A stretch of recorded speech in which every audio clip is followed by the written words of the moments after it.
వీళ్ళు చెప్పేది ఏంటంటే అబ్రహాము చెల్లెలి వరుస అయినటువంటి అమ్మాయిని పెళ్లి చేసుకున్నాడు కదా. మరి ఏంటి మీరు మా దేవుడు మంచి దేవుడు, మా యేసే మంచి దేవుడు, యేసే నమ్ముకోండి అని చెప్తారు.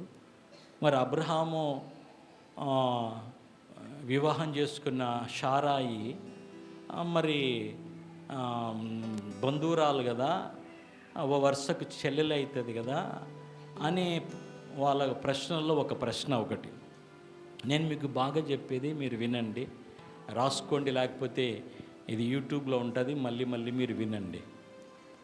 నంబర్ 1 పాయింట్ ఏంటంటే అబ్రహాము క్రైస్తవుడు కాదు. మనం ఎవరము? క్రైస్తవులు. చెప్పండి, మనం ఎవరము? వాళ్ళు మనల్ని క్వశ్చన్ చేస్తే వాళ్ళు ఎవరిని క్వశ్చన్ చేస్తున్నారు? క్రైస్తవులను క్వశ్చన్ చేస్తున్నారు. మనం ఎవరము? క్రైస్తవులం. హల్లెలూయా. అబ్రహాము క్రైస్తవుడు కాదు. అబ్రహాము క్రైస్తవుడు కాదు. హల్లెలూయా. క్రైస్తవము ఎప్పటి నుంచి వచ్చింది అనేది మనకంటే ఇతరులు ఎక్కువ చెప్తారు. ఎందుకంటే మనల్ని కించపరచడానికి మనకంటే ఎక్కువగా ఇతరులే చెప్తారు. ఏమంటారంటే యేసయ్య వచ్చి 2000 సంవత్సరాలు కదా అయింది, క్రైస్తవత్వం వచ్చింది 2000 సంవత్సరాలు కదా. అవును, అక్షరార్థంగా 2000 సంవత్సరాలే. అయితే ఆత్మీయంగా ఈ యేసు ఆది దేవుడు, ఆది యందు వాక్యమైన దేవుడు. అవునా కాదా? సరే, అది వారికి అర్థం అయినా కాకపోయినా నో ప్రాబ్లం, మనం అక్షరార్థంగానే అంగీకరిద్దాం. కాబట్టి యేసుక్రీస్తు ప్రభువు 2000 సంవత్సరం క్రితమే భూమి మీదకి వచ్చాడు, పుట్టాడు. మనమేం పరలోకం నుంచి దిగి వచ్చామంటాం. మిగతా వాళ్ళు ఒప్పుకోకపోవచ్చు, ఒప్పుకోకపోయినా నష్టం ఏం లేదు. పుట్టాడు. ఆయన నుంచి క్రైస్తవత్వం అనేది ప్రారంభమైంది. యేసయ్య అయితే క్రైస్తవత్వాన్ని ప్రారంభించలేదు. ప్రారంభించాడు ఎక్కడైనా? నన్ను వెంబడించే వాళ్ళందరూ క్రైస్తవులు అవుతారు, నన్ను వెంబడించే వాళ్ళందరిది క్రైస్తవ మతం అవుతుందని చెప్పాడా? బైబిల్ ఎక్కడనుందా? ఎక్కడ లేదు. యేసయ్య మాత్రం సువార్తనే ప్రకటించుకుంటూ వెళ్ళాడు. యేసయ్య జీవన విధానాన్ని ఆయన శిష్యులు తర్వాత వెంబడించారు. ఆయన బ్రతుకున్నప్పుడు భయపడ్డారు, కొన్నిసార్లు అర్థం కాని క్వశ్చన్లు అడిగారు. యేసయ్యను సిలువలో అప్పజెప్పడానికి పట్టుకోవడానికి వెళ్ళినప్పుడు పారిపోయినరు. అయితే పెంతెకోస్తు దినం నాడు పరిశుద్ధాత్మ భూమి మీదకి దిగి వచ్చినప్పుడు వారు బలపడ్డారు, ఆత్మతో నింపబడ్డారు, ఆత్మపూర్ణులయ్యారు. అప్పుడు యేసయ్య వలె మారిపోయారు. హల్లెలూయా.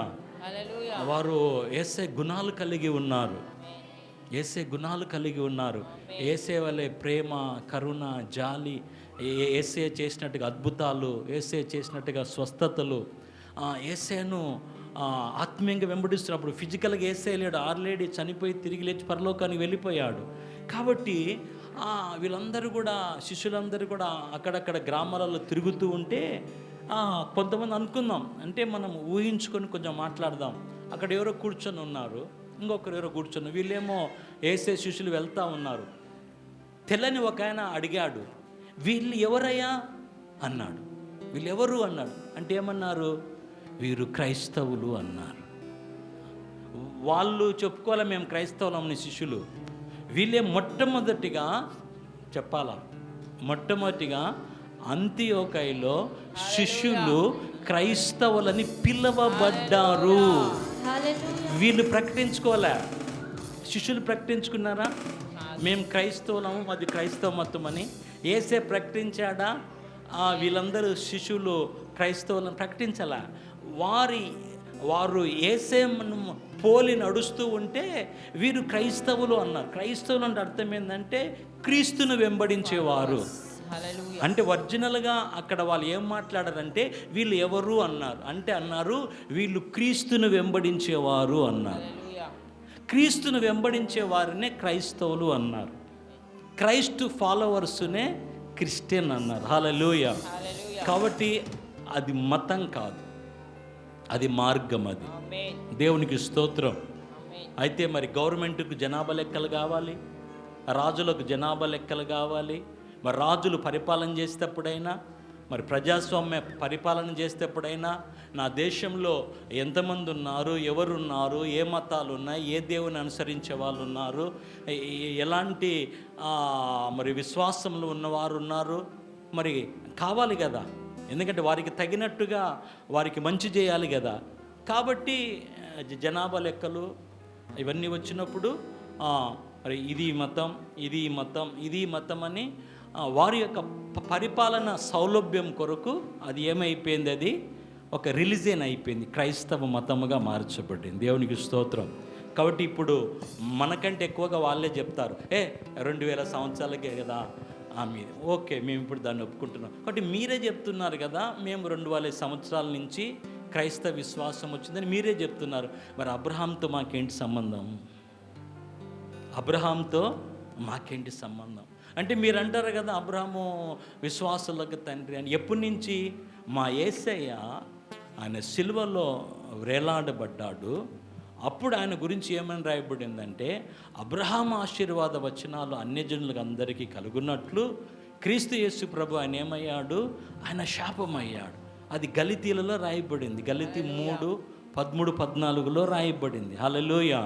అంటే అబ్రహాం ఆశీర్వాదాలు అంటే అబ్రహాం మంచిగా దీవించబడ్డాడు, బ్లెస్ అయ్యాడు, ఆయన ఆశీర్వాదాలు మీరు కూడా పొందాలని క్రీస్తు సిలువలో వేలాడాడు అన్నాడు. దేవునికి స్తోత్రం కలుగునుగా. ఎప్పుడు అబ్రహాం ఆశీర్వదించబడ్డాడు?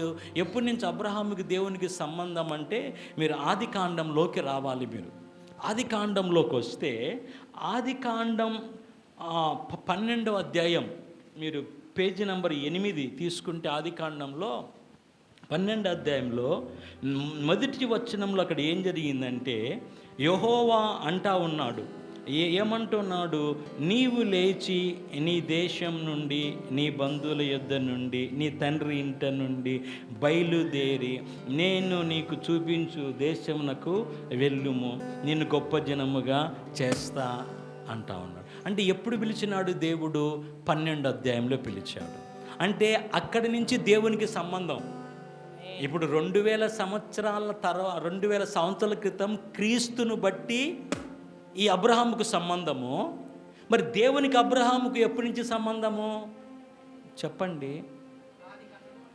దేవునికి అబ్రహాంకి ఎప్పటి నుంచి సంబంధము? ఆది కాండం 12వ అధ్యాయం నుంచి సంబంధం. దేవునికి స్తోత్రం. అంతకు మునుపు అబ్రహాముకు యెహోవా దేవుడు తెలుసా? పలకండి. అబ్రహాము యెహోవా దేవుని ఆరాధించాడా? లేదు. అబ్రహాము యెహోవా భక్తుడా? కాదు. చెప్పండి. కాదు. కాబట్టి యెహోవా భక్తుడు ఎప్పుడైండు?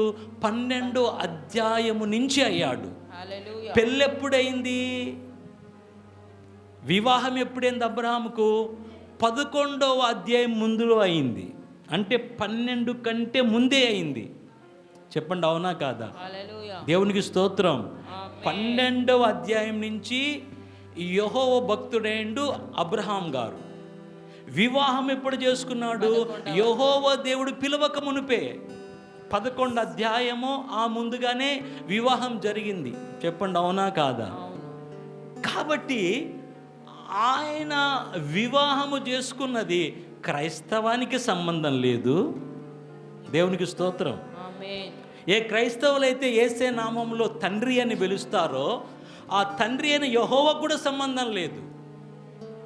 ఎందుకంటే అది పిలిచింది 12వ అధ్యాయము, వివాహం చేసుకుంది 12 కంటే ముందు 11వ అధ్యాయంలో. కాబట్టి యెహోవా దేవునికి సంబంధం లేకుండా పెళ్లి చేసుకున్నాడు, యేసేకు సంబంధం లేకుండా పెళ్లి చేసుకున్నాడు. కనుక క్రైస్తవులకు సంబంధమే లేదు. మరి మా తప్పెట్టవుతుంది? అది యెహోవా దేవుని తప్పెట్టవుతుంది, అది యేసుక్రీస్తు ప్రభు తప్పెట్టవుతుంది. మరి తప్పంటూ అయితే మరి ఎవరిదొకరు తప్పు కావాలి కదా, ఎవరిదొకరు తప్పు కావాలి. కాబట్టి ఆయన చెల్లెలి వరుసైన అమ్మాయిని పెళ్లి చేసుకున్నాడంటే పెళ్లి చేసుకున్న సమయానికి ఆయన ఎక్కడో ఒక చోట ఉండాలి కదా, ఎక్కడో ఒక చోట ఉంటాడు కదా. చూడండి 196వ పేజీ యెహోషువ 24వ అధ్యాయం తీసుకుంటే 196వ పేజీ యెహోషువ 24వ అధ్యాయం 2వ వచనం చూస్తే 24:2 యెహోషువ జనులందరితో ఇట్లనెను, ఇశ్రాయేలీయుల దేవుడైన యెహోవా. చెప్పునదేమనగా ఆది కాలము నుండి మీ పితరులు అనగా అబ్రహాముకును నాహోరుకును తండ్రి అయిన తెరహు కుటుంబీకులు నది యూఫ్రటీసు అద్దరిన నివసించి ఇతర దేవతలను పూజించిరి. అంటే ఈ విషయం యెహోషువకి ఎట్లా తెలిసింది అంటే మోషేని బట్టి తెలిసింది. హల్లెలూయా. మోషే యొక్క పరిచారకుడు ఎవరు? యెహోషువ. అవునా కాదా? ఈ ఆది కాండము, నిర్గమ కాండము, సంఖ్యాకాండం, లేవ్య కాండం, ద్వితోపదేశకాండం 5 ఖండాలు రాసింది ఎవరు? మోషే గారు. దేవునికి స్తోత్రం. కాబట్టి మోషే ఆత్మ ద్వారా బోధించబడ్డాడు. ఎవరి గురించి? అబ్రహాము యొక్క జీవిత చరిత్ర గురించి. మోషే చూసాడు, అబ్రహామును చూడలే. అయితే బోధించబడ్డాడు కాండాలు రాసేటప్పుడు. అయితే ఈ విషయం రాయలేదు. ఎందుకు రాయలేదు ఆయన. అయితే మాట్లాడుకుంటున్న సమయంలో మరి ఈయన పరిచారకుడు కదా, పరిచారకుడికి చాలా విషయాలు గురువులు చెప్తారు. పలకండి. పరిచారకులు గురువులు చాలా విషయం చెప్తారు కదా. కాబట్టి మాట సందర్భంలో యెహోషువకు చెప్పాడు, యెహోషువ, మనము అబ్రహాం, ఇస్సాకు, యాకోబుల దేవుడని మనం ఆరాధిస్తున్నాం కదా. ఆ అబ్రహాము దేవుడని యెహోవా పిలక మునుపు ఆయన నది యూఫ్రటీస్ అద్దరి తీరంలో ఉంటూ ఇతర దేవతలను పూజిస్తూ ఉండేటువంటి వాడు ఆయన. అయితే దేవుడని యెహోవా పిలిచాడు. పిలిచినప్పటి నుంచి ఆయన విశ్వాసుల తండ్రిగా మార్చబడ్డాడు. మునుపు ఆయన ఎవరంటే ఇతర దేవతలను పూజించే అన్యుడు. దేవునికి స్తోత్రం. కాబట్టి యెహోషువ తన గ్రంథం రాసేటప్పుడు అనుకున్నాడు, మా గురువు గారైన మోషే ఎందుకో దీన్ని రాయలేదు. అయితే మాట్లాడుతున్న సందర్భంలో నాకు చెప్పాడు. కాబట్టి ఈ విషయము ఈ ఇశ్రాయేలు గోత్ర ప్రజలకు చెప్తే బాగుంటుంది అని ఈయన రాశాడు. పరిశుద్ధాత్మ దేవుడు అన్నాడు, మోషే ఎందుకు హైడ్ చేశాడు, నువ్వు రాసేయ్యా అన్నాడు. దేవునికి స్తోత్రం. హల్లెలూయా. అంటే అబ్రహామునకు పెళ్ళైనప్పుడు ఆయన క్రైస్తవుడు కాదు, క్రైస్తవత్వంకి సంబంధం లేదు, యెహోవా దేవుని భక్తుడు కూడా కాదు. అబ్రహామునకు పెళ్ళైనప్పుడు ఆయన ఇతర దేవతలను పూజించే అన్యుడు. కాబట్టి ఎవరైనా ఇప్పుడు అబ్రహాము చెల్లి వరుస ఉన్న అమ్మాయిని షారాను పెళ్లి చేసుకున్నాడంటే దానికి జవాబు అన్యులు చెప్పాలి, దేవత ఆరాధికులు చెప్పాలి. మీ దేవతలను పూజించి అబ్రహాము ఎందుకు ఆ పని చేశాడని మనం క్వశ్చన్ చేయాలి. దేవునికి స్తోత్రం. చెప్పండి, అవునా కాదా? తప్పు యెహోవాది కాదు, క్రైస్తవులది కాదు. అబ్రహామునకు క్రైస్తవత్వానికి అప్పుడు 11వ అధ్యాయంలో సంబంధమే లేదు. 11వ అధ్యాయంలో యెహోవా భక్తుడు కాదు. కాబట్టి ఆయన పెళ్ళైన సమయానికి ఇతర దేవతలను పూజించేవాడు, విగ్రహారాధికుడుగా ఉన్నప్పుడు ఆయన చెల్లి వరుస అయిన షారాయిని పెళ్లి చేసుకున్నాడు. కాబట్టి ఇప్పుడు విగ్రహాలు జవాబు చెప్పాలి. Praise the lord.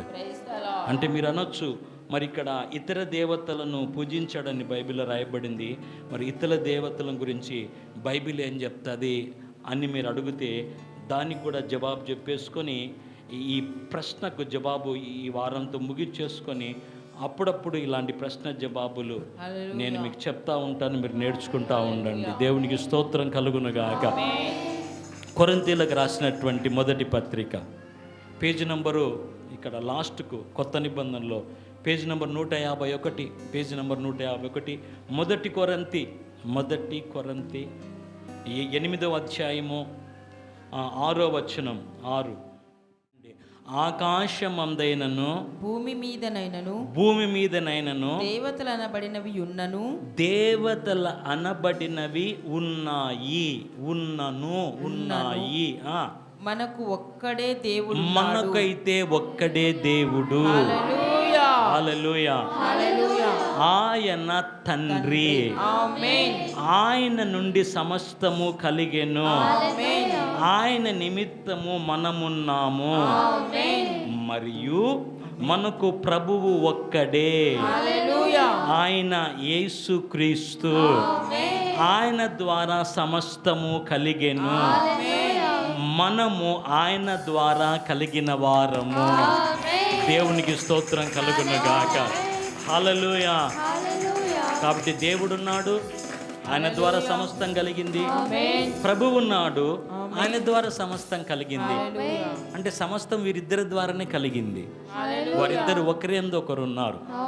వారు సృష్టిని చేసేటప్పుడు ఏమన్నారు? మనము మన పోలిక చొప్పున నరుని చేద్దాము అన్నారు కదా.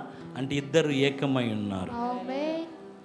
తండ్రి అయిన దేవుడు యెహోవా, కుమారుడైన దేవుడు యేసుక్రీస్తు ప్రభువు ఒకరి యందు ఒకరు, ఇద్దరు కాదు, త్రియేక దేవుడు, తండ్రి కుమార పరిశుద్ధాత్మ త్రియేక దేవుడు. కాబట్టి బైబిల్ కూడా ఒప్పుకుంటా ఉంది, ఆకాశమందైనను భూమి అందైన దేవతలు అనబడినవి ఉన్నవి. అయితే మేము మాత్రం ఎవరిని ఆరాధిస్తున్నాము? దేవుణ్ణి ఆరాధిస్తున్నాం. దేవునికి స్తోత్రం కలుగునాక. దేవుడు మాత్రం ఒక్కడే. అక్కడ దేవత ఉంది అని లేదు. చూడండి ఏముంది అక్కడ? దేవతలు అనబడిన, అంటే లక్షనో కోట్లో తెలియదు. దేవతలు అనబడినవి అంటే లక్షలో కోట్లో ఉన్నాయి. అయితే దేవుడు ఒక్కడే. దేవునికి స్తోత్రం. ఆ దేవుని మనం ఆరాధిస్తున్నాం. దేవునికి స్తోత్రం. అంటే అబ్రహాము కూడా దేవుడు పిలువక ముందు దేవతా ఆరాధనలు చేసేవాడు. దేవుడు పిలిచిన తర్వాత ఏకైక దేవుడు ఒక్కడైన యెహోవా దేవుని ఆరాధించడం మొదలుపెట్టాడు. దేవునికి స్తోత్రం కలుగునుగా. ఆమేన్. ఈ విషయాలు అందరూ తెలుసుకుంటే ఏ ప్రాబ్లం ఉండదు. మరి ఈ చక్కటి ప్రశ్నకు చక్కటి జవాబు మీకు పరిశుద్ధాత్మ దేవుడు అందించాడు అనుకుంటున్నాను. దేవునికి స్తోత్రం కలుగునుగాక. హల్లెలూయా. కాబట్టి ధైర్యంగా మనం సువార్త సేవలో జ్ఞానం కలిగి ముందుకు సాగి వెళ్ళాలి.